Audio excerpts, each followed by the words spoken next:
Est-ce qu'on peut dire, sans trop de prétention, que 99% des sites n'utilisent pas ce type de structuré de data et qu'on peut le voir comme un avantage concurrentiel à Grave. défaut d'avoir la concurrence qui le fait? Ah, je te rejoins à 600%. Ce qui va se figure-toi que je parle de WordPress et des microdonnées en 2011. Enfin, Ouais, et des fois, même ça n'a aucun sens. Tu as des articles sur comment être consultant SEO. Tu rajoutes tes étoiles, mais les gens ils vont automatiquement plus cliquer dessus parce qu'il y a des étoiles. Alors qu'en vrai, le contexte n'a pas forcément de sens avoir des étoiles. à 100% d'accord. Voilà, Complètement. comme ça je passe pour un manipulateur sur ta chaîne. Et donc, du coup, aujourd'hui, pour moi, ça fait partie des choses indispensables à mettre sur un site internet, surtout quand on vient travailler son hit et surtout quand on est sur du email. Alors, j'ai donné quelqu'un qui regarderait cette vidéo et qui croirait que le email c'est que du cul. Pas du tout. On parlait, il y a une question qui s'était posée à l'origine dans le premier live, c'est est-ce que le hit c'est utile ou pas? Et on en était arrivé à une espèce de conclusion, d'une certaine manière, enfin en tout cas, c'est que le hit, de mon point de vue, c'est utile au niveau de l'item personne et il y a sur des secteurs très particuliers, comme le email. Et le secteur du sexe est un très bon exemple pour montrer comment ça se passe. Si aujourd'hui, je tape une requête de type j'ai un problème sexuel dans mon couple, ça, c'est typiquement une requête qui est email à 100%. On va regarder ce qui se passe. Ce qui se passe à l'intérieur, on va regarder les noms des sites. Ça, si tu connais pas, je ne connaissais pas. Et en fin de compte, on va regarder un petit peu qui est le numéro un qui apparaît en 0 clic. C'est donc Ramsey Service. Qui sont-ils? Moi, je ne les connaissais pas. En fin de compte, c'est une grosse boîte qui est dans le monde du milieu du médical, mais pas que. Enfin, ils sont dans le milieu, mais ils font de la chirurgie carrément. Et Ok. si on va regarder un petit peu plus loin que ça, ils ont une belle communauté sur Facebook. Ça, c'est que la partie santé en plus, hein. Ils ont plein de subdivisions. D'ailleurs, on Euh, notera la petite vidéo sur Facebook avec l'assistante médicale ou assistante clinique. Intéressant.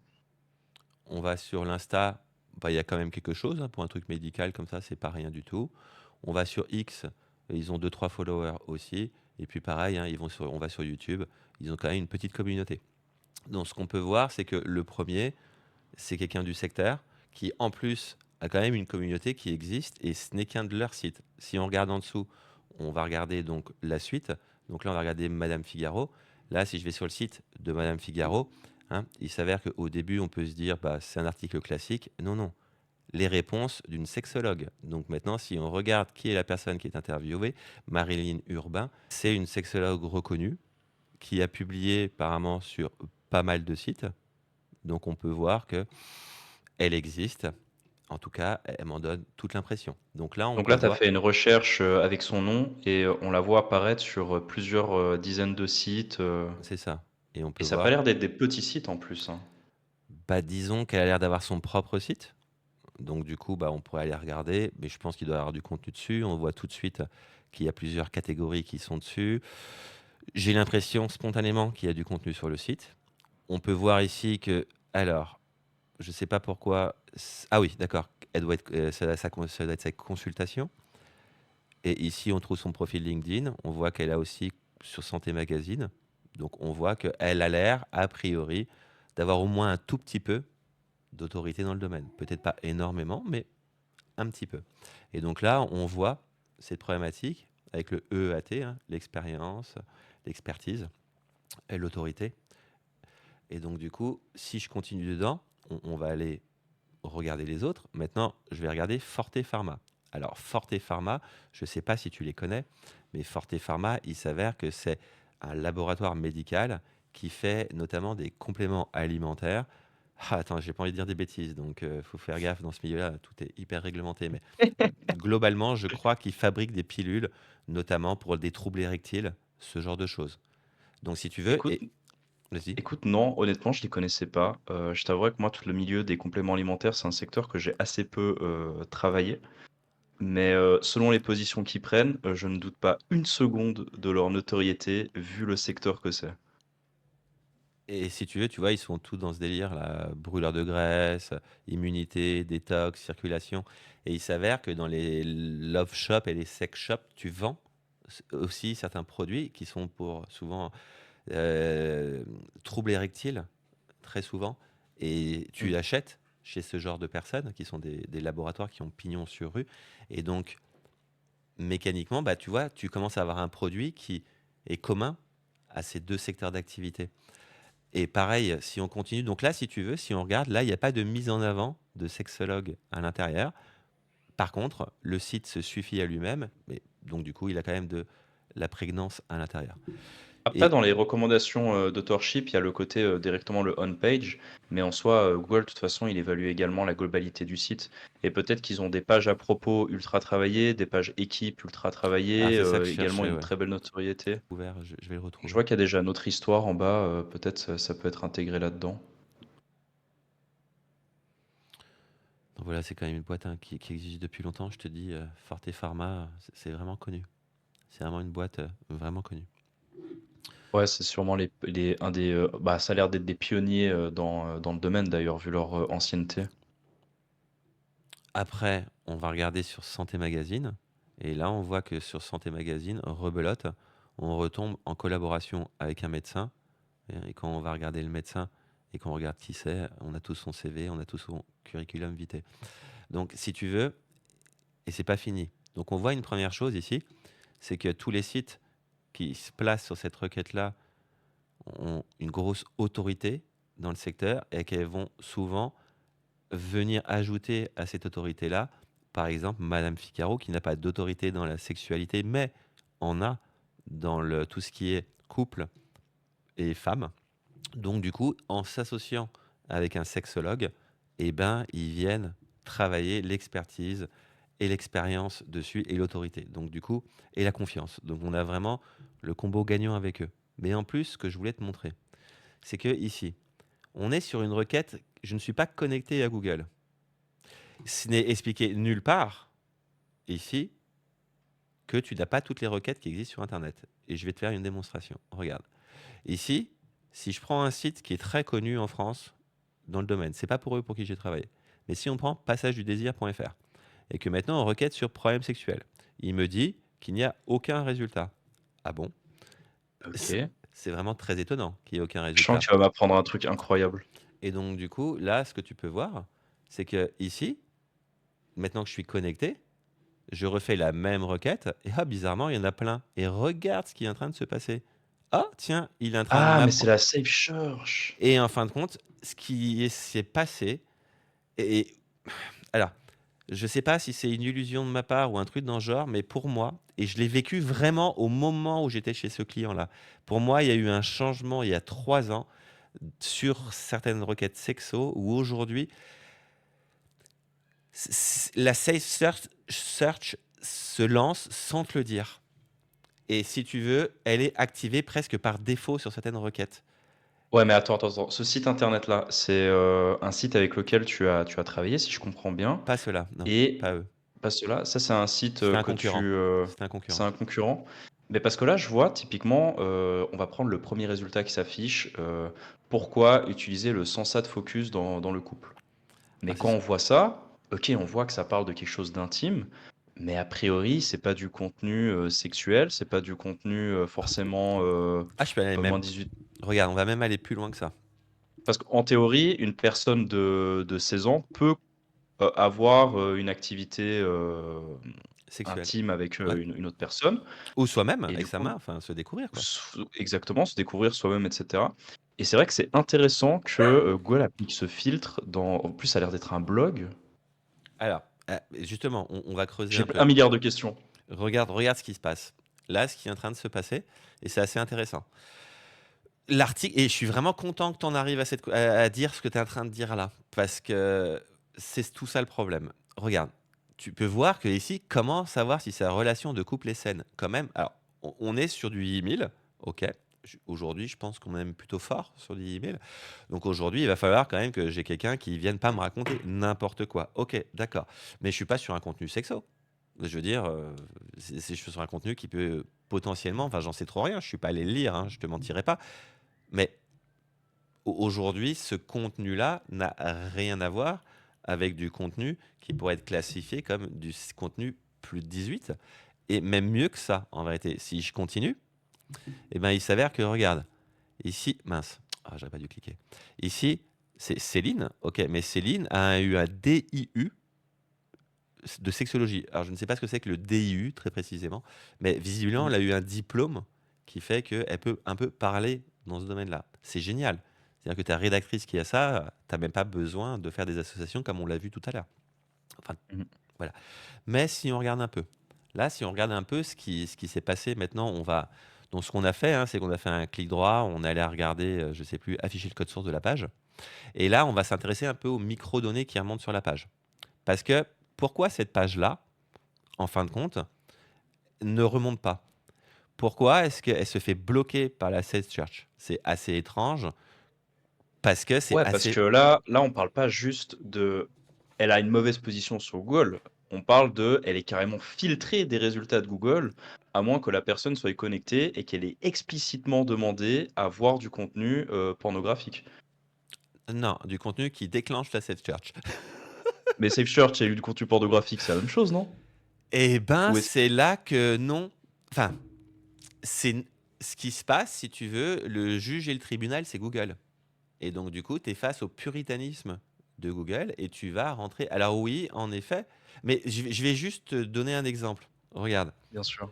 euh, acheter Ouais, en fait, je Godmiché. suis un peu comme ça, parce que je suis un peu choqué. Parce que moi, dans mon Regarde, expérience de consultant, je n'ai jamais eu ce genre de filtre, même dans des thématiques qui sont proches du 8000, quoi. Enfin, proches, plus ou moins proches. alors là, si tu veux, tu vois, je suis en site search débloqué. Donc, je tape Godmiché, j'ai de la pub et j'ai Easy Toys qui arrive en deuxième, Adam et Ève en troisième, Espace Plaisir en quatrième. Ok? On va faire exactement la même chose, comme si j'étais pas connecté à Google. Ok? Ah, bah bizarrement, qu'est-ce qui se passe? Eh bien ici, tu vas découvrir la plus grande distorsion de concurrence qui existe d'Internet. À savoir que bah, bizarrement, quand moi je m'appelle Amazon, le fait de vendre des sextoys, je ne suis pas considéré comme un saloperie de sex shop. Et j'ai le droit. de sex shop. Et c'est Et pire que j'ai le tout. droit. Parce que Et c'est regarde ce qui pire se que tout. passe. Ici, Amazon a donc ces microdonnées qui sont prises en compte. Or, il s'avère que s'il y a un seul endroit où les microdonnées ne comptent pas et ne sont pas prises en compte et où tu n'as pas tes notes et où tu n'as pas tes étoiles et où tu n'as pas tes avis et où tu n'as pas tes prix qui remontent, c'est où? C'est dans le domaine du plus de 18. Et donc, du coup, on est face à une magnifique, je trouve, distorsion de concurrence. Parce que si tu regardes ici, en fin de compte, c'est pour ça que je te disais la dernière fois que pour moi, la concurrence sur Internet, elle est souvent très rarement entre des acteurs franco-français et elle est beaucoup plus rare souvent avec des gros acteurs comme bah, Amazon, Cdiscount, bon, Amazon, ok. elle mange la moitié des SERP e-commerce au monde. Ah, mais il tue tout le monde, il tue tout le monde. Et donc, si tu veux, c'est Ah, c'est vrai là. qu'on voit du Cdiscount, on voit du Amazon, on voit quand même des grosses plateformes, hein. Et là, tu verras. Et bizarrement, regarde, plus de Adam et Ève, plus de passage du plaisir. Et pourquoi? Parce que ce qui se passe, c'est que le filtre Save Church est un filtre qui s'active sur tout ton site. Donc, à partir du moment où il est activé, bah, tu l'as dans l'os. Et ce Donc qui ça va. voudrait dire que l'autre blog que tu nous as présenté, ils ont peut-être un contenu un peu borderline, et à cause de ce contenu-là qui a activé la Safe Search, ça les a Non, pénalisés. c'est un Non? vendeur, c'est un vendeur de sextoy. Donc, il a des centaines de pages de sextoy où officiellement, il ne faut pas les voir quand tu as moins de 18 ans. Donc, ça, ces pages-là, c'est normal, si tu veux, qu'elle déclenche une safe search, qu'elle ne soit pas montrée. Je trouve ça normal. Par contre, ce que je ne trouve pas normal, c'est qu'Amazon, Cdiscount et eBay, Rakuten, et il y en a un cinquième qui va venir essayer qui ne veut pas, ne sont pas mis à la même enseigne. Eux, bizarrement, toute la partie Q de leur site, elle passe sans aucun problème. Donc ça, si tu veux, ça crée, je trouve, une énorme distorsion de concurrence, puisque du coup, ça ne déclenche pas la safe search, et il suffit de le voir. On le voit ici. Donc ça, si tu veux, je trouve qu'il y a un problème de distorsion de concurrence où Amazon et tous les autres devraient être mis au même diapason. Je Mais pense qu'il y a un côté, de ratio. Par exemple, le blog qui est spécialisé dans, le Godemiché, bah, ils vont avoir un ensemble de pages qui est assez élevé parlant de cet objet-là. Tandis que Amazon, comme c'est une toute petite section, qui parle de ça, c'est pas suffisant pour parler de Safe Search?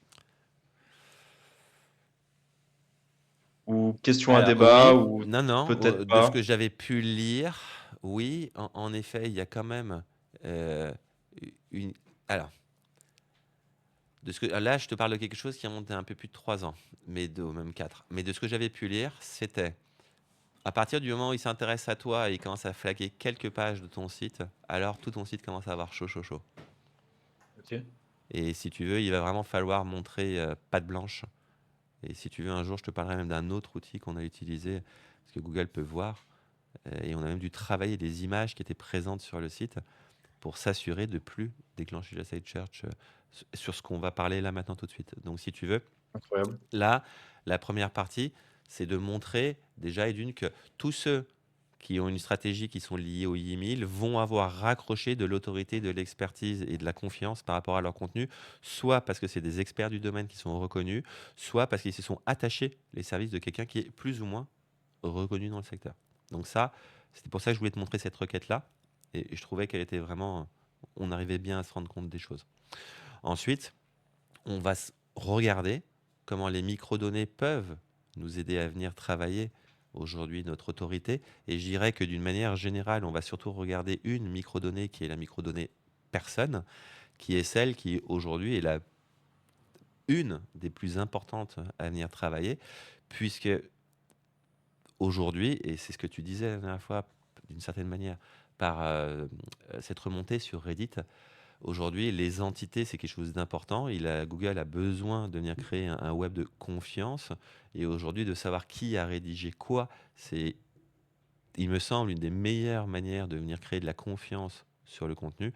Et donc, du coup, bah, pour ça qu'on en arrive à que la partie schéma personne soit une partie extrêmement importante. Mais à côté de ça, je te montrerai également une autre microdonnée qu'on a utilisée et pour le bien de ce live-là, je suis retourné dessus. Et il s'avère qu'à l'époque, c'était une microdonnée qui était au stade bac à sable, c'est-à-dire qu'il la testait. Et j'ai découvert tout à l'heure que maintenant, elle était passée officiellement dans le langage schéma parce que ça n'existait pas à ce moment-là, ce dont on parlera. Donc du coup, ce Bah que je... écoute, trop bien. Moi, j'ai trop hâte que tu me montres ça en fait. Franchement, j'apprends beaucoup de choses. Là, pour le coup, c'est vrai que je suis un peu invité sur ta chaîne pour cette vidéo, mais Non, là, mais je joue plus le rôle du spectateur que de l'expert. je me suis dit que la prochaine fois, c'est toi qui me montres un truc. Mais c'est juste que ça, j'y ai été confronté dans le dur et que la réponse, elle se trouvait là, en vérité. Si tu veux, la réponse à... Mon client de l'époque avait un énorme problème, c'est qu'il disparaissait sur son propre nom de domaine. C'est la première fois en SEO où j'ai eu quelqu'un se battre sur rester présent sur son propre nom de domaine, alors qu'il a un nom de domaine pas du tout générique. C'est-à-dire que à part lui ou sa société.com et la page Facebook, tu trouvais que lui, quoi. Et à la fin, tu le googlais et tu trouvais que sa page société.com, quoi. J'ai envie de te dire, en général, même sans faire du SEO, tu es premier de ton nom de marque. À moins que Normal. tu aies un EDM exact et voilà, ça comprend d'autres choses. Mais en général, si tu t'appelles bistrot du coin, blablabla, stylo, nanana, bic, tu es premier forcément sur ton nom. Voilà, je suis tout à fait d'accord avec toi. Et là, c'est la première fois où j'ai dû me battre pour qu'ils ne disparaissent pas. Et donc, du coup, bah, on parlera juste après comment les microdonnées, si tu veux, je trouve que ça fait une belle boucle parce que le hit a été mis en place. C'est-à-dire qu'on va voir la partie, donc cette partie de venir co-signer les articles avec des sexologues, on l'a fait. Et donc, si tu veux, venir enrichir les données, on l'a fait aussi. Et donc, on va voir comment on peut faire. Donc, si quelqu'un qui connaîtrait pas du tout schéma.org, c'est quoi ce délire? En fin de compte, c'est plusieurs personnes qui se sont réunies ensemble, dont Google, et qui se sont dit, bon bah voilà les gars, aujourd'hui on a plein de données qui sont disponibles sur Internet, mais le gros beans, c'est que c'est des ordinateurs et des machines qui vont le chercher, et si seulement on mettait des labels à toutes les données qu'on utilisait. Un peu comme tu as fait la référence avec les meta-titles, c'est une forme de labellisation, mais là on va Mhm. tous se mettre d'accord autour de la table, et puis on va créer des espèces de familles de labels. On va se mettre d'accord dans c'est quoi les mots les items qu'on va avoir dans nos familles de labels. Et puis on va tous se le partager ensemble. Comme ça permettra aux concepteurs de sites web de pouvoir le mettre sur leur site internet. Et puis à tous ceux qui veulent accéder à cette donnée, pouvoir y accéder. Et Bah, donc c'est vrai ça, que là, on parle de Google, mais en fait, les moteurs de recherche comme Bing, Wahoo, etc. utilisent également ces microdonnées. Du coup, quand on les met en place, c'est pas juste pour Google, c'est pour tout autre moteur de recherche. ouais. Et si tu veux, je ne sais plus du tout, j'aurais dû chercher ça, tiens. honte à moi. Je ne sais plus qui est dans le projet schéma. Il y a Google, pas que eux. Je ne sais plus qui d'autre, mais Et si je tu crois qu'il y a quasiment tous les moteurs de recherche, en tout cas les plus utilisés, qui utilisent schema.org, hein, c'est vraiment la référence. Je n'ai pas de contre-exemple pour le coup là-dessus. donc il existe, hein, d'autres types de microdonnées parce qu'on parle schéma.org n'est qu'une forme de microdonnées, c'est tout. Il existe plein d'autres formes de microdonnées, mais celle-ci, ouais, c'est certainement, enfin, je dirais plus standard, par abus de langage peut-être un petit peu. Et donc du coup, ça vient décrire quoi? Bah, ça vient décrire plein de choses. La première chose que ça peut venir décrire, hop là, c'est une page internet, tout bêtement. Donc un schéma où je vais dire c'est quoi ma page internet. Et par exemple, ce que je vais avoir à l'intérieur de ma microdonnée, par exemple, bah, ça va être le fil d'Ariane qui mène à cette page, par exemple. Et donc, c'est une collection de plein de déclarations comme ça. Et aujourd'hui, nous, on va pas s'en intéresser à plein du tout. On va s'intéresser à une en particulier. Mais on peut voir que, en fin de compte, c'est une collection qui est innommable parce que c'est imbitable. C'est une liste qui est longue comme le bras, où on a plein d'éléments dessus qui sont aussi hérités des parents. Donc, par exemple, si ici je regarde, on voit que webpage, en fin de compte, c'est un enfant de Creative Work qui est un enfant de Thing, qui donc, quand on regarde ici, on comprend que tout ça, c'est des propriétés héritées en réalité. Donc, du coup, Mhm. on a plein d'héritages de propriétés qui fait à la fin qu'on s'éclate parce qu'on a plein de propriétés dans tous les sens. Mais ça va nous servir à pouvoir. Donc, on les utilise jamais toutes. Personne, j'ai jamais vu quelqu'un qui mettait tout en place. Ouais, On est je pense qu'on peut rassurer le viewer en disant que bah, déjà il y a des outils qui nous permettent d'avoir des standards et avec des interfaces de les générer. Et que effectivement, on les utilise pas toutes et puis elles sont pas toutes prises en compte par Google également. Il y en a bah, typiquement comme là ce que tu disais au niveau de l'authorship où il y avait des nouvelles structurées de data qui étaient en train d'être créées. Bah, l'algorithme de Google également s'adapte aux évolutions du schéma.org en ajoutant et en enlevant certaines microdonnées. Et si tu veux, c'est aussi une vraie question que je me pose sur l'alimentation des ChatGPT et compagnie. Aujourd'hui, jusqu'où les microdonnées ont été quelque chose d'utile et d'utilisé dans l'IA? Je sais pas jusqu'où, ouais. T'as Alors une moi, de idée? mon retour d'expérience un petit peu, mais c'est plus ce que je palpe dans mon expérience. Les IA vont plutôt avoir tendance à scraper le Ouais, le contenu et contenu, à hein. lire le contenu écrit plutôt que travailler avec les structurés de data. Et c'est très dommage parce que les structurés de data, en soi, pour un humain, c'est imbitable, comme on peut le voir avec cette Ah oui. documentation schéma.org. Mais par contre, pour les robots, c'est très efficace et ça permet d'être sûr de récupérer la bonne information. Alors, je tiens à préciser tout de suite que ChatGPT est excellent dans l'écriture des données structurées. Et ce qui va nous Incroyable. permettre de pouvoir se détendre face à ce qu'on va voir dans 2 minutes et de se dire que finalement, il y a quelques connaissances à avoir, mais une fois qu'on les a, ChatGPT est vraiment, vraiment très efficace. Donc du coup, là, on a webpage. Je reviens pas trop dessus, je pense qu'on a le concept, ça vient décrire certains éléments qu'on a dans la page, ok. Et on va avoir d'autres éléments. Donc je te disais, on peut hériter d'héritage. Et là, on a encore un autre héritage de webpage, cette fois-ci un enfant de webpage qui est profile page. Et si tu veux, le profile page, c'est quelque chose qui va beaucoup nous intéresser, puisque aujourd'hui, quelle est la problématique qu'on essaie de résoudre? La problématique qu'on essaie de résoudre, c'est que je vais mettre un auteur sur un de mes articles, mais si tu veux, si je dis juste que cette personne, elle a écrit l'article et que c'est un docteur, bah, j'ai pas dit grand-chose. En vérité, ce que je vais faire, c'est que je vais toujours sur le site faire deux choses. Sur la page où j'écris l'article, j'ai mon cartouche tout en haut qui explique que l'article a été revu par un docteur. Si tu cliques dessus, ça scroll down sur une cartouche qui en explique un tout petit peu plus, qui assoit un peu plus l'autorité de la personne. Et si tu cliques dessus, bam, tu arrives sur la page de profil de la personne. Et c'est là où la microdonnée structurée de type profile page prend tout son sens, puisqu'on va pouvoir venir qualifier que c'est une page profile page. Donc, ok, super. Et à côté de ça, hop là, ça c'est pas bon. Et à côté de ça, on va venir s'appuyer sur cette page profile page sur un autre schéma qui est le schéma personne. Et c'est celui-ci qui nous intéresse vachement aujourd'hui. Donc le Ouais, schéma, parce que là, dans personne, on voit qu'il y a des trucs assez intéressants comme Alumni Off. On peut voir justement, il a été étudiant de telle école. je vois que tu as le regard de l'aigle. Ouais, tout à fait, bien vu. Tout à fait. Ça fait partie des datas qui sont vraiment intéressantes. Donc si tu veux, on va se poser une question. Parce que quand tu vois la taille du truc, vraiment, il est... Mais... Attends, je te montre, hein. Regarde comment il est long. Ah C'est, voilà, t'as de quoi décrire toute la vie de la personne. Et tu peux même aller, et on va le voir, à créer une... j'ai pas le vocabulaire. J'ai parlé d'entité, mais c'est pas une entité, un enregistrement. J'ai pas le bon mot, ça veut pas venir. Mais tu vas même pouvoir voir qu'on peut en créer un espèce de généraliste dans lequel on peut coller un peu ce qu'on veut à l'intérieur. Donc ça vraiment, ça devient méta, même à l'intérieur à un moment donné. Et ce qu'on peut voir, c'est que je peux aller beaucoup plus loin. On a parlé tout à l'heure, tu vois, ici, je suis un héritage de l'objet du schéma de type thing pour Mhm. personne. Mais si je veux aller plus loin, en fin de compte, je pourrais très bien venir dans l'objet.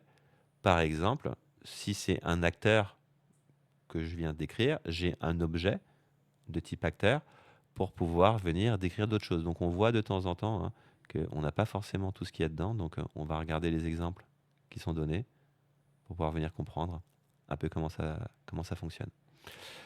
Ok. Ah ouais, je pense que là, c'est pas trop hein, de me donner des exemples parce que quand tu vois tout le niveau d'architecture qu'il y a dans ce genre de métadonnées, on est bien content d'avoir des exemples à se purer. Mais moi là, je suis un petit peu perdu vu la quantité d'infos qu'on peut avoir. Alors, il faut pas.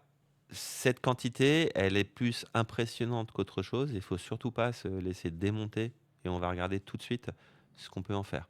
Donc, du coup, là, ce qu'on va voir, la page que je vais ouvrir, on va voir à gauche le code et on va voir à droite le code validé. On Donc, arrive, si tu veux, là, on va y arriver. Là, si tu veux, on est sur le validateur schéma.org, comme son nom l'indique. C'est quelque chose qui nous permet de passer notre code et de voir le résultat. Là, ce qu'on va faire dans un premier temps, c'est valider, mais on va d'abord s'intéresser à la gauche et on va regarder ce qui se passe à droite, mais on va vite le comprendre. Si tu veux, aujourd'hui, on- dans la démonstration que je voulais faire, je voulais m'appuyer sur un site WordPress et on va aller jusqu'au bout du déploiement sur un site WordPress, mais tu vas avoir une problématique. C'est comment implémenter tes microdata sur WordPress. Soit je paye là, je n'ai pas de plugin payant dessus, donc j'ai pas du RankMath payant, j'ai pas du comment il s'appelle, du Yoast payant, donc je ne sais pas jusqu'où ils vont. Mais aujourd'hui, de ma connaissance de ces plugins en version gratuite, je peux faire des choses sympas, comme par exemple venir définir qu'une page blog est de type tech page. Et donc, du coup, ça permet de pouvoir plus finement dire que bah, sur cette page-là, tu as écrit quelque chose en lien avec de la tech, par exemple. Ok, super. Mais dans ce qu'on veut faire là, maintenant, tout de suite, il n'y a pas le schéma personne. Et sur certains plugins, on ne va pas pouvoir venir tout paramétrer. Donc, il y a un plugin qui s'appelle tout simplement Schema. Voilà, c'est juste Schema. Et ce plugin-là, on va l'utiliser juste pour une seule chose, pour pouvoir venir injecter le code qu'on a écrit. Parce que le code qu'on a écrit là, maintenant, tout de suite, il nous permet de traiter toute la globalité de jusqu'où dans le délire on peut aller pour pouvoir associer des microdonnées à une personne.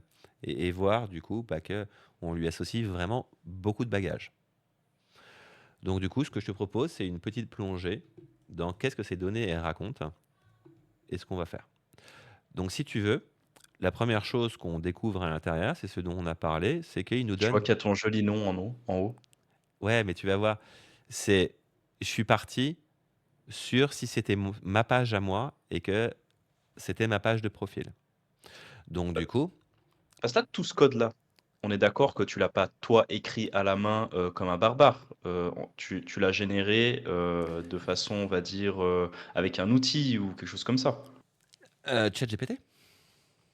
Alors ça, c'est un code que ChatGPT t'a donné. Oui. Parce que moi, typiquement, je vois ça, à part pleurer, j'ai rien envie de faire d'autre. Alors, en vérité, c'est tellement plus simple qu'il n'y paraît. C'est la première partie vient décrire la page. Ici, on se souvient, Schema vient nous donner des espèces d'entités où elle décrit des choses. Bah, une entité, c'est le profil page. Et on peut voir que par exemple, il décrit le headline et l'URL. par exemple. Donc tu vois, ici, il y a rien de sorcier en vérité. Ici, il y a quasiment rien. Je ne fais que décrire c'est quoi le titre, c'est quoi l'URL, quelque chose que la machine aurait pu avoir en crawlant la page, mais là, je lui ai écrit à l'intérieur. Là, je lui dis que cette page, elle appartient à une entité qui est de type website, et je viens donner le nom du site, l'URL du site, l'ID du site. Et ici, je dis que le publisher, c'est tel nom d'entreprise qui se trouve à telle URL. Donc tu vois, finalement, il y a rien d'extraordinaire ici du tout. Et c'est là que ça... Formation somme tout classique. Exactement. Mais on voit que bah, finalement, j'ai apporté quand même quelques informations à cette page-là, directement sur la page. Je sais qu'elle est de type profil, je sais qu'elle appartient à un site web et quel est ce site web, et je sais quelle est l'entreprise à qui appartient ce site web. Donc mine de rien, j'ai quand même un contexte d'information que je viens ajouter. C'est pas grand-chose, mais si bah, ton nom y pèse, bah, c'est déjà pas mal. Et là, on va rentrer dans la partie qui nous intéresse beaucoup plus. C'est l'élément de type personne. Donc au début, rien de surprenant. Donc là, si tu veux, l'exemple, il faut prendre pour ce qu'il est. C'est juste que c'est ce fameux article qui a été écrit en 2011. Et comme j'ai fait l'exemple et que je vais l'injecter, il fallait que j'aille sur une page précise. J'avais pas de page Sébastien Griot sur ce site-là à l'époque. Mmh. Bon, bref. Et donc, du coup, je l'ai utilisé dessus. C'est pour ça que ça a été déclaré sur cette page-là. Mais typiquement, normalement, c'est sur ta page Sébastien Griot sur laquelle tu te présentes. Là, tu donnes ton URL, tu donnes ton nom. Là, c'est ton nom à toi, ton nom de famille. Ici, tu as une description sur qui tu es. Donc, tu vois, un expert SEO, blablabla. Ici, ton Mmh. sexe. Ici, ta date de naissance, ta nationalité. Ah, tu mets Et, date de naissance carrément? bah, pourquoi pas? Incroyable, je savais pas qu'il y avait ça. D'ailleurs, on est, juste pour préciser, la structurée de data, c'est par page du site. Donc Oui, ça, c'est structurée de data, tu vas le faire pour une page spécifique oui, et en soi, bon, la plupart des structurées de data pour l'ensemble du site sont similaires et il y a pas besoin d'aller autant dans le détail pour toutes ces pages. Mais ça va être une structurée de data que tu vas faire pour ta page auteur, j'imagine? exactement. C'est Et du exactement coup, tu ça. vas juste la coller dans ta page auteur pour vraiment Exactement. que Google comprenne à 100 qui tu es et qu'est-ce que tu fais. Je te montre juste après comment le petit morceau de code que tu ajoutes dans tes pages de type post pour qu'il y ait le lien qui pointe dessus et que tu le déclares qu'une seule fois. Mmh. Du coup, dedans, tu déclares ton job. Ici, consultant SEO. Ici, je viens donner les noms alternatifs à ce métier, référenceur, expert, consultant. Et ici, tu lui donnes un same as et tu lui donnes le lien vers la fiche métier pour qu'il soit sûr de bien lier la profession avec.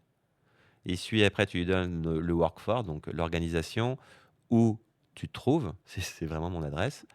Ici, bah, ton numéro de téléphone, ton email. Voilà, si demain tu as plein de personnes qui viennent chez toi, tu sauras pourquoi. Oh, mais mon adresse est disponible partout. Qu'est-ce que je veux dire? Venez à Tarascon, c'est mignon. Et à côté de ça, on continue. Donc, si tu veux, le but du jeu, encore une fois, c'est de venir asseoir ton expertise. Donc, du coup, qu'est-ce qu'on peut raconter par rapport à ça? Bah, je peux aussi rajouter les langues qu'on parle. Et là, on va commencer à arriver dans la partie intéressante, qui est les connaissances. Et Ah, donc moi je là, trouve que c'est déjà intéressant. et donc là, on va rentrer. Mais si tu veux, dans la partie intéressante, je veux dire, pour asseoir ton expérience et ton expertise. Et c'est là que ça rentre, et on va être en plein dedans, tu vas voir. Donc là, ce qu'on va faire, on déclare un objet de type thing, et on donc quelconque chose, tu vois, un truc un peu informe. Je ne sais pas si tu as déjà fait un peu de développement de type orienté objet.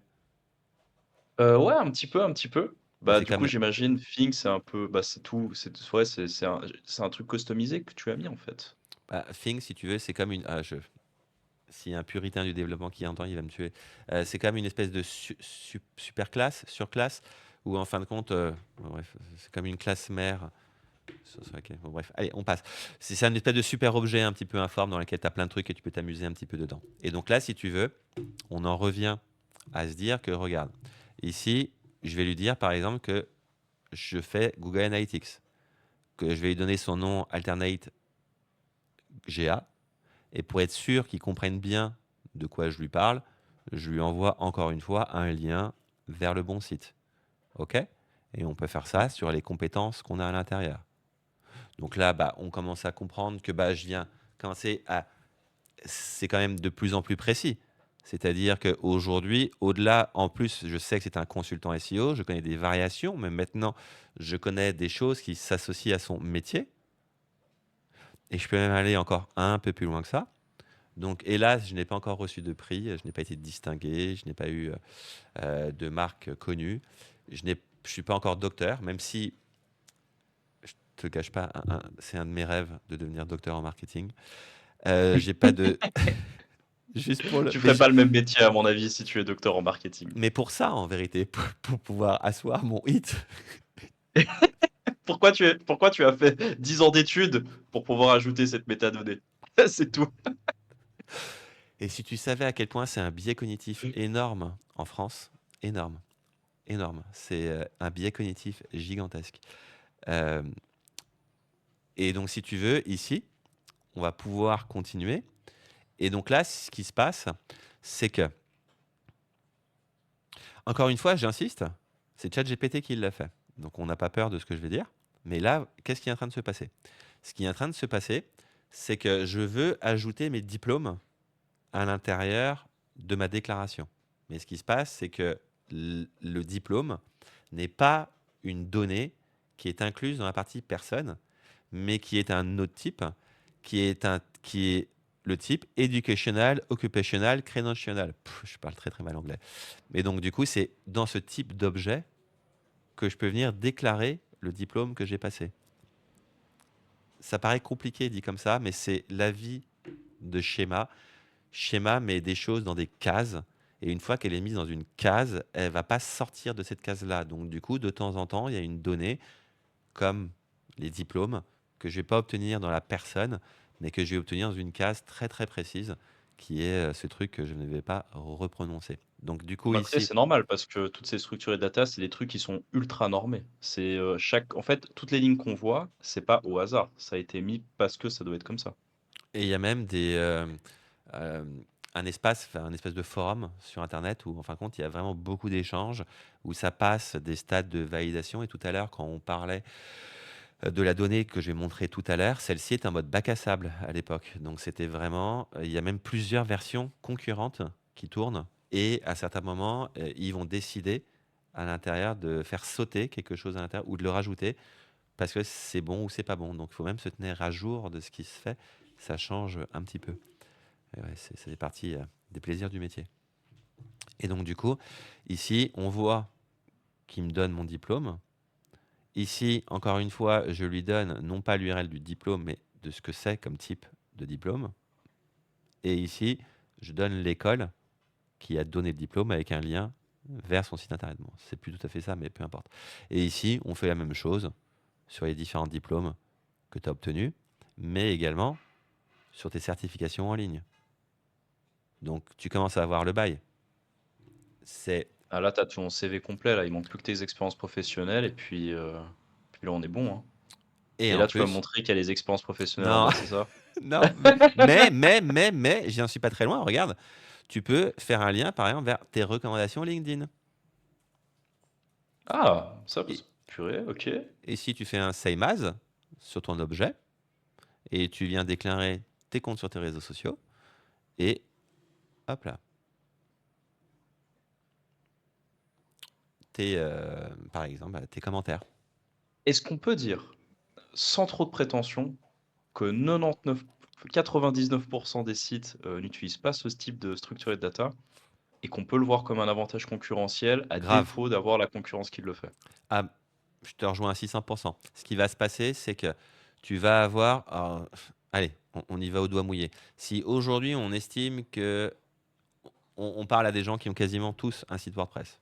Allez, on va, ou au moins un CMS, et que sur ce CMS-là, il y a au moins un équivalent de Yoast dessus.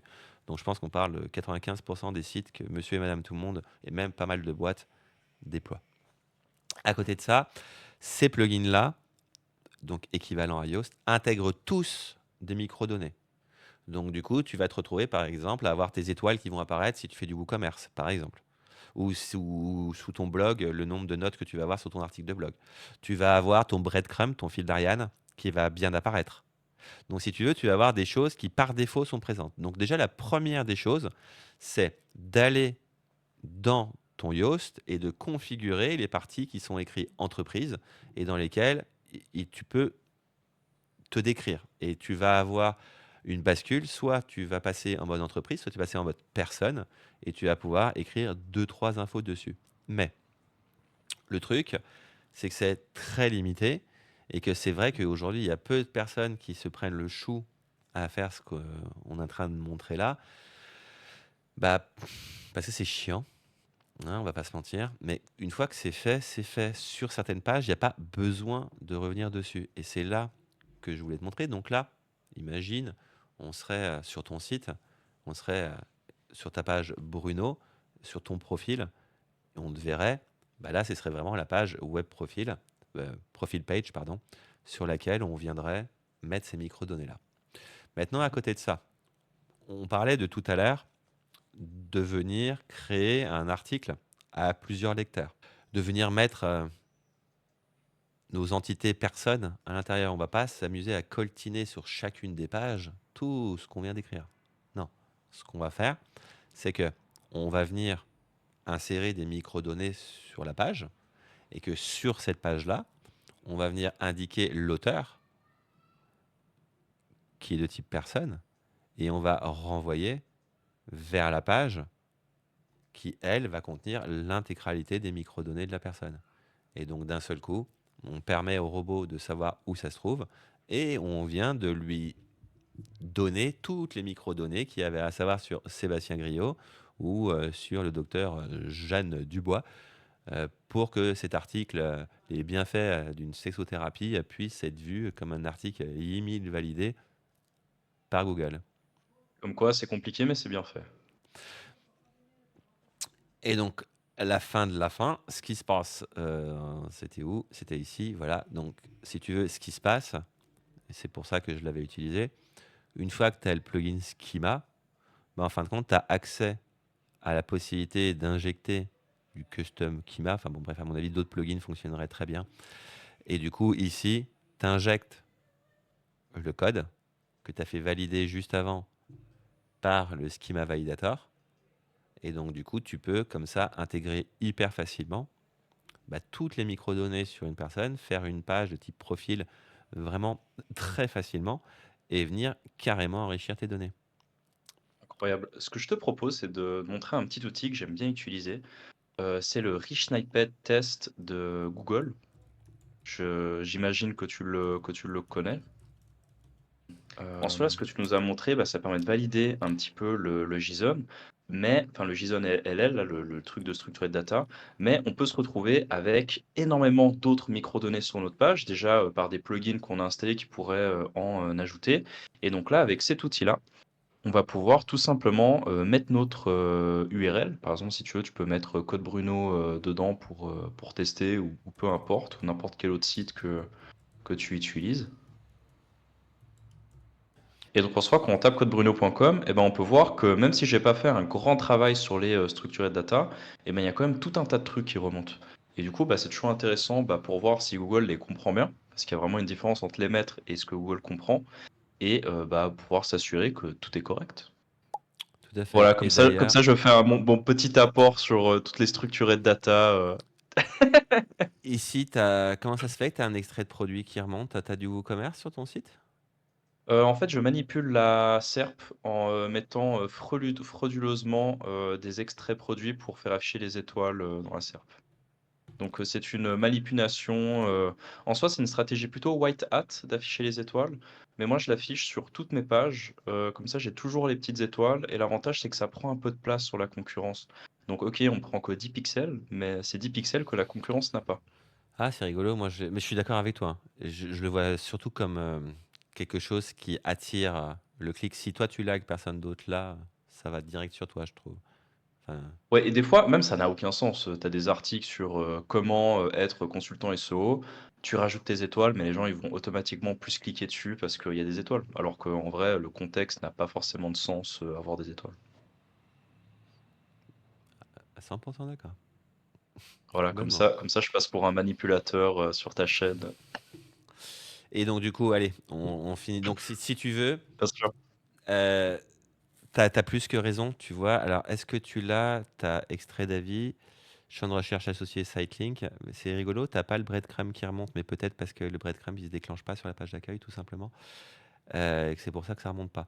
Mais sinon, oui, en effet, on est, à part, si j'étais sur du WooCommerce, je serais sur quelque chose de très classique, de ce qui est remonté. Ouais, en effet, des extraits d'avis, des extraits de produits, c'est des choses qu'on va remonter. Ça, l'organisation, c'est quelque chose qui est par défaut dans Yoast. Pareil pour ce qui est article, par contre, il faut quand même, voilà, on arrive sur ce qu'on disait tout à l'heure, où ici, on est sur notre type, qui est de type organisation, finalement, ça revient à exactement ce qu'on a vu ici, avec nos types qui étaient ici. Ici, on déclarait quelque chose qui était de profil page. On a juste pu voir que les profil page, bah, c'est ni plus ni moins qu'un des 500 milliards de types d'événements. Et d'ailleurs, j'en parle comme si c'était inintéressant, mais c'est ça aussi qui rend passionnant Schema, c'est que quand on se creuse, de temps en temps, on sort des choses qu'on pensait même pas que ça existait et de les implémenter, bah, moi je trouve que ça fait jamais. Alors, bien sûr, c'est rarement une priorité dans le fin du fin, mais là, ce dont on parle, quand on est sur du 8000, au moins être capable de qualifier la partie personne, c'est quelque chose de vraiment important. Et donc, du coup, bah, si on revient sur ton exemple, voilà, on voit tous les objets, et là, quelque chose de simple à comprendre. Bah, ici, bah, voilà, l'objet de type logo, il est ici, à telle URL, sur telle caption, pour Bah, telle en soi, langue. tu vois, c'est des trucs un peu, comme on dit, compliqués vu que c'est du structuré data, mais c'est aussi ça qui permet à ce que quand ta page elle s'affiche, bah, il y ait le bon logo qui soit dans la SERP, qu'il y ait également le bon nom d'entreprise qui apparaisse. Bah, si tout ça c'est pas mis en place, bah, Google va prendre un petit peu ce qu'il juge être comme logo pour l'afficher et ce qu'il juge être comme nom pour l'utiliser comme nom d'entreprise. Et du coup, c'est également s'assurer qu'on apparaît correctement dans ces résultats. Je t'avoue que très sincèrement, je sais pas pour ce point-là, j'imagine que oui. Ça me paraît très logique. Euh, Surtout que, putain, ce que je te disais, en 2011, il disait déjà qu'il donnait un petit boost à ceux qui l'utilisaient. Donc j'imagine que. Et puis tu vois, ici, on a ton mail de contact, par exemple, directement. Par exemple. Ouais. Donc voilà, typiquement des données structurées bah, qu'on peut voir. Et aujourd'hui, l'entité de type personne, si j'en ai parlé vraiment en détail, c'est que peut-être qu'il y a des plugins payants qui existent qui le font, je ne sais pas, mais aujourd'hui, de ce que j'ai testé, même le plugin, j'en ai testé deux qui implémentent la partie personne.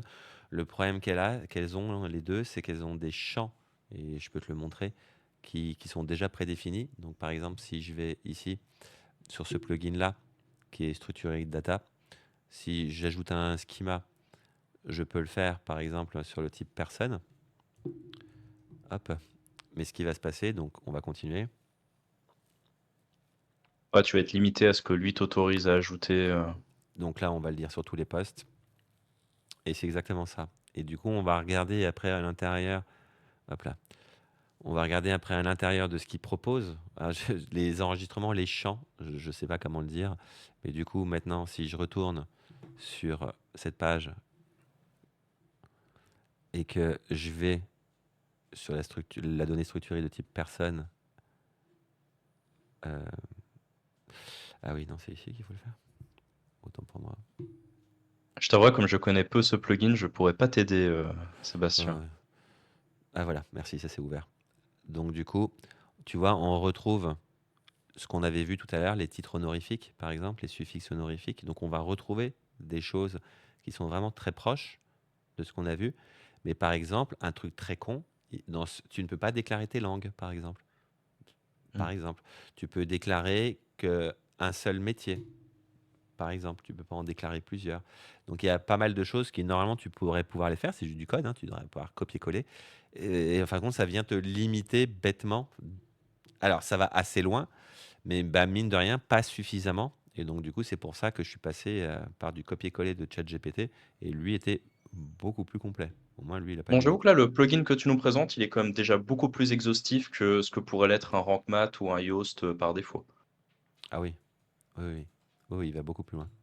Il va vraiment beaucoup plus loin. C'est juste que, hélas, il a quelques limites qui, dans l'exemple de ce que je voulais montrer aujourd'hui, bah, ça bloquait tout de suite, en vérité. Ouais. Voilà, instantanément, on a eu certains blocages. Donc du coup, aujourd'hui, pour moi, ça fait partie des choses indispensables à mettre sur un site internet, surtout quand on vient travailler son hit et surtout quand on est sur du email. Alors, j'ai donné quelqu'un qui regarderait cette vidéo et qui croirait que le email c'est que du cul. Pas du tout. Ce qu'on disait la dernière fois, c'est que le email c'est tout ce qui est santé, alimentation, ok, tout ça Love coach. à fond. Mais parfois, c'est aussi des thématiques auxquelles on peut s'attendre un peu moins, comme des thématiques d'argent, mais aussi, par exemple, des thématiques liées à la cybersécurité d'une entreprise, par exemple, ce qu'on discutait. Et parfois, et même le soda, l'exemple qu'on avait pris la dernière fois, le soda, bah, c'est même un sujet en fonction de comment je vais le traiter. Bah, ça peut être un sujet IMIL ou pas du tout.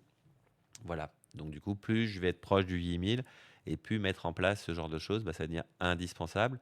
Et je dirais même que, à titre personnel, je suis intimement convaincu que c'est indispensable là, sur tous les sites web parce que c'est une vraie problématique de Google de créer un espèce d'internet de confiance. Et aujourd'hui, cet internet de confiance se crée au travers des entités de type personne. Et c'est pas qu'une vue de l'esprit, hein, le Knowledge Graph a beaucoup grossi sur les entités de type personne en 2023, je crois, a plus que doublé dans le nombre de graphes qu'il avait fait. Et donc, du coup, aujourd'hui, on pense véritablement que c'est une manière pour Google de commencer à tisser un espèce d'internet de, je dis pas trop de la merde, quoi. 100% d'accord avec toi, Sébastien.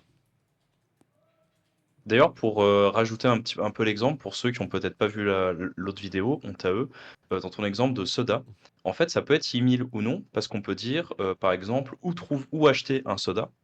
Donc là, on est juste sur de la requête locale, où trouver un soda. Mais par contre, on peut aller dans des trucs un petit peu plus spécifiques, comme quels sont les bienfaits pour mon corps de boire un soda. Et là, bah, c'est déjà un tout petit peu plus tricky de se dire, bah, OK, cet article-là n'a aucune incidence sur la vie d'une personne. Et là, ça commence à gentiment basculer sur du 8000, alors qu'on traite toujours, de notre Et, soda. et tu vois, c'est exactement pour ça que travailler dans le domaine du médical, ça m'a appris toutes ces limites-là. Et pareil, quand tu travailles des compléments alimentaires, tu comprends quels sont les... Un complément alimentaire peut pas dire tout et n'importe quoi. Un médicament peut pas dire tout et n'importe quoi. Et donc, du coup, il y a des choses que tu n'as vraiment pas le droit de dire. Et donc, du coup, bah, ça te force aujourd'hui à être assez précis sur ce que tu dis et ce qui te permet d'éviter de faire des sorties de route. Je voulais te montrer un tout dernier truc. Je cherche. Volontiers. Si jamais tu es dans le domaine du site adulte et que tu as un problème sur ton référencement et que tu cherches à créer du contenu un peu d'acquisition généraliste, pas forcément porno, quoi, hein, des questions de sexualité tout court, eh ben voilà, c'est ça le secret. Si tu veux, ce qui se passe, c'est que pour pouvoir y arriver, euh, il faut que tu viennes flaguer l'intégralité de toutes les pages de ton site qui sont adultes. Il faut que tu les déclares comme adultes. Donc imagine que tu vendes des sextoys. Imagine que tu es plein de sextoys. Bah, toutes les pages où il y aura des photos de sextoys, il faut absolument qu'elles soient déclarées adultes. Et ce qui te permettra sur toutes les autres pages qui seront du contenu plus sexo, qui lui n'a peut être lu, comme tu le disais, par un mineur, enfin en tout cas quelqu'un de 16 ans par exemple, Mhm. et ben ces pages-là, tu ne les déclareras pas comme étant du contenu adulte. Et Et du donc, coup, en faisant ça, on arrive à limiter le safe shirt, par exemple. oui. Alors, ce que tu dois. Incroyable. Mais alors, par contre, ça demande. Donc, comment faire pour pas dégager sur son propre nom de domaine? Donc, du coup, il faut que donc du coup la racine se passe bien et qu'elle déclenche pas la site search. Donc, déjà, c'est déjà tout un grand jeu. Donc, sur ta page d'accueil, tu ne peux rien montrer de coquin. Pas de sextoy et il va falloir faire les choses d'une certaine manière. Même le wording compte énormément. Donc, du coup, tu te retrouves face à tu es très très contraint d'un seul coup. Et si tu veux, Passage du désir, si je dis je ne m'abuse pas sur eux, pourtant était un site qui, eux, je vais aller regarder, mais à l'époque, voilà, regarde. Alors Il y a comme une carotte là. non, attends, on est sur Alors le là, la blog. carotte, je On veux est pas sur le dire, blog. mais On est sur le blog. Mais de souvenir, c'est quand même quelque chose de très très propre, où aujourd'hui on ne peut pas dire que. Mais on est quand même sur du plus de 18. Et donc du coup, ça reste un sex shop et donc du coup bah, c'est logique que du coup tout le site vienne se faire flaguer. Et donc du coup là ce qu'il faut faire pour régler ce genre de problème, c'est d'avoir de proposer une intention derrière, c'est-à-dire que tu aies du contenu qui soit très orienté sur la sexologie, sur le bien-être personnel, et que ta proposition de e-commerce soit un peu plus secondaire, en vérité. Voilà, et c'est comme ça que tu fais que ta page d'accueil ne se retrouve pas flaguée. Mais du coup, donc ça, c'était, tu vois, c'est écrit ici. C'est quand même ultra intéressant ce que tu dis parce que du coup, ça voudrait dire que toutes les bonnes pratiques qu'on pourrait avoir dans un, e-commerce, bah, on pourra pas juste les répliquer, bêtement. On sera obligé d'adapter, toutes ces problématiques e-commerce à notre situation qui est spécifique. Ouais, carrément même. Ouais, tu mets le doigt dessus. Et enfin, c'est un vrai problème. C'est un vrai problème du e-commerce dans le monde des jouets pour adultes. Ah ouais, et surtout encore plus fort, je dirais. Et ça concerne que très peu d'acteurs en vérité en France, hein. Il y a très peu de gens qui sont concernés par ça. Parce qu'il y a vraiment les vrais sex shops à la dure où aujourd'hui tu trouves pas du contenu qui est fait pour t'épanouir. C'est vraiment du sex shop à la papa, quoi. Aujourd'hui, les love shops, eux, c'est un autre concept. Ils sont vraiment. Je comprends qu'on les fasse rentrer dans ce même genre de problématique parce que c'est un monde vraiment très à part qui est, oui, ok, il y a un peu de la pornographie dans l'objet en lui-même, je peux comprendre, mais si tu veux, il n'y a pas une once de pornographie dans ce milieu-là en réalité. C'est pas ça, c'est juste la liberté sexuelle, c'est autre chose. Et donc, si tu veux, ils se retrouvent. Donc, il y a des vraies problématiques qui sont. Ouais, en effet, eux, dans leur monde, à eux, ouais, ça leur pose un vrai À problème. moins qu'on s'appelle, Amazon et là, du coup, ça va. Et donc, du coup, bah, tu te retrouves à devoir essayer de travailler. Donc, ce que je regardais tout à l'heure, c'est que bah, celui-là, je ne l'ai jamais travaillé directement, puisque bah, ça fait partie de la nouvelle implémentation. À l'époque, elle était dans le bac à sable. Mais donc, du coup, eh ben, ils ont fait tout ça. Je ne savais pas qu'ils étaient allés jusque-là. Donc, du coup, ici, on trouve le Sexual Content Consideration. Donc, on va le voir, hein, c'est celui qui nous intéresse le Ouais, plus. d'ailleurs, là, on voit que la catégorie, est, assez, est beaucoup plus grande que ce qu'on aurait pu penser.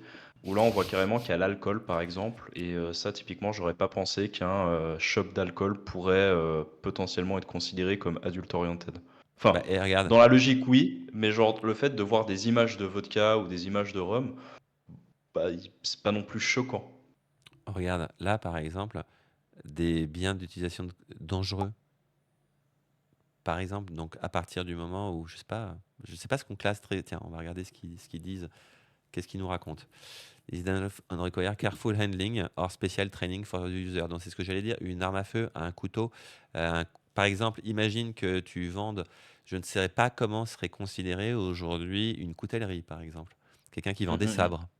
Quelqu'un qui vendrait des sabres, par exemple, serait très certainement. Et d'ailleurs, je pense qu'il serait une armurerie et qu'une armurerie, tu n'as pas le droit d'avoir moins de 18 ans. Donc, du coup, on est encore dans un milieu réglementé.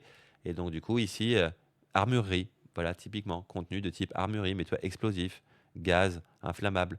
Tout ce qui est de classe 9. Je ne sais pas ce que Mmh. c'est. Je sais pas ce que c'est. Mais ouais, ça recoupe peut-être plus de catégories qu'on peut l'imaginer.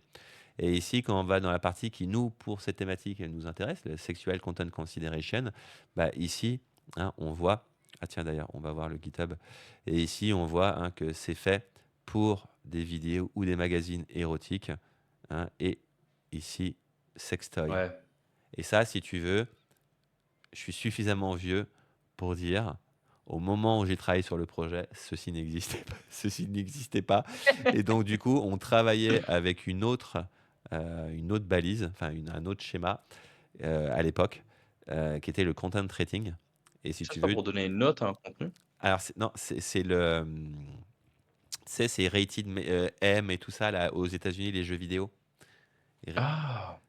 voilà, OK, les jeux vidéo tu et les trucs de sortie aux salles de cinéma, tu sais. OK, incroyable. Et donc, du coup, bah, tu détournais ça, mais c'était pas. Voilà, c'était un détournement de l'utilisation, mais c'était pas fait pour ça.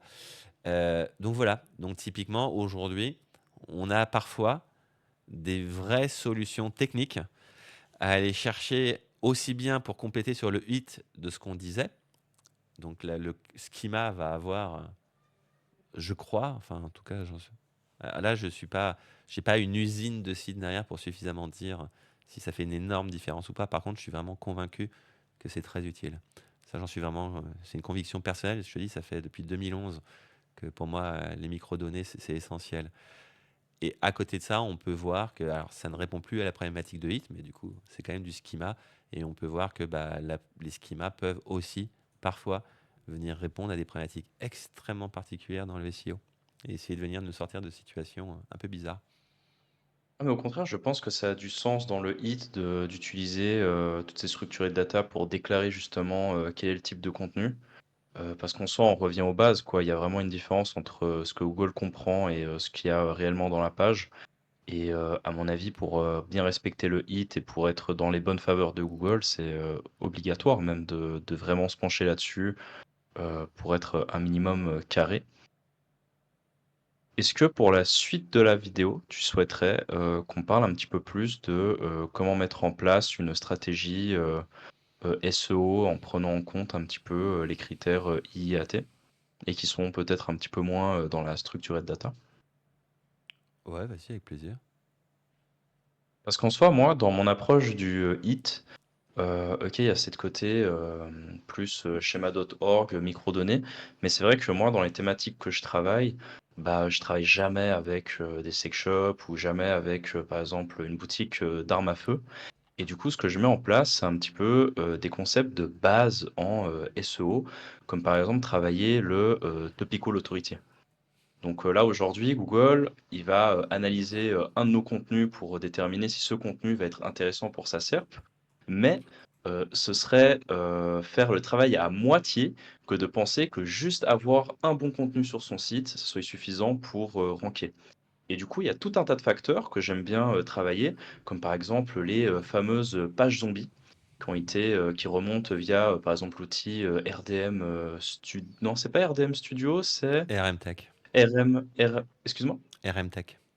Avec, RM Tech par exemple, qui vont, remonter, justement, toutes les pages zombies et en fait, le D'Olivier fait d'avoir Duchesne. un voilà, comme ça, on cite, les noms et on n'a pas comment on appelle ça? Du vol de contenu intellectuel? Je sais pas, vraiment des clean. Donc, en soi, il y a toutes ces problématiques-là où, OK, dans notre site, bah, on a du un contenu qui est bien, mais si dans notre site, on a plein de contenus, page zombie, donc une page zombie, ça va être un contenu, low content. Ça peut être également une page qui est, par exemple, un petit peu orpheline. Ça va être une page qui n'est, par exemple, pas visitée. Ça peut être, tout un tas de critères qui vont faire que cette page-là ne va pas enrichir notre site internet, mais va plutôt être un contenu qui va être considéré comme nul de la part de Google.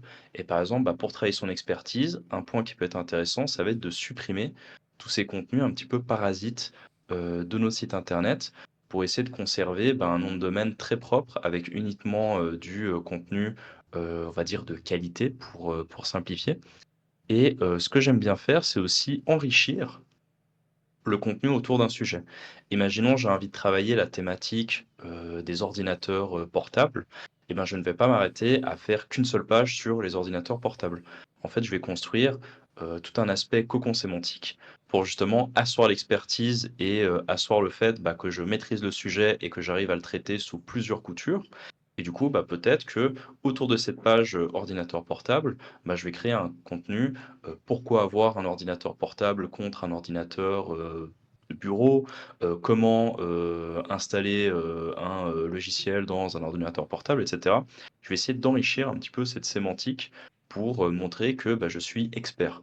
Donc même au-delà du fait de travailler, l'authorship de la personne qui va le rédiger, juste le fait de travailler la notoriété et un petit peu la qualité de contenu du site internet qui accueille, l'article va être tout aussi important dans, une stratégie SEO.